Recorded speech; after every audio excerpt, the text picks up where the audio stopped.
তোমাদের এখানে এসে এখানে এই অবস্থায় করে আমি প্রতিমধ্যে হুচুট খাচ্ছি, ব্যথা পাচ্ছি, আঘাত পাচ্ছি, কিন্তু তার প্রতিদানে বা তোমাদের উপরে এমনি আমার কোনো ব্যক্তির যে রাগ নাই। রাগ হচ্ছে যে ভুল বোঝাবুঝি, তো দুঃখ হয়।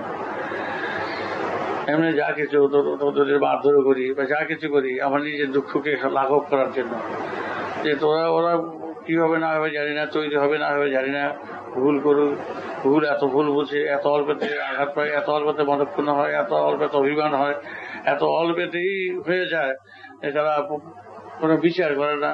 একটু কাজ নিজের কাজ হয়নি বলে, নিজের কাজ পরিপূর্ণ হয়নি বলে, নিজের কাজটুকু হয়নি বলে এত বড় রাগ করে ফেললো। এত সারাদিন সব কাজের মধ্যে সেই অভিমানের সুর বা মেজাজের সুরটা বোঝা যায়।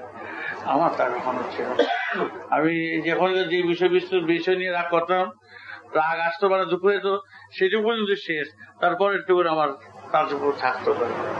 এইভাবে সকলে সেই জন্য আমাকে খুব ভালোবাসত। পরে আমাকে সবাই ভালোবাসত। প্রথম যে যাই বুঝে বুঝুক, পরে কিন্তু আমার উপরে সবাই নির্ভর করত। বুঝতে পেরেছ? তোমরাও ট্রাই করে সেইভাবে চললে দেখবো ভালো লাগে। এর চেয়ে আনন্দ কিছু নেই।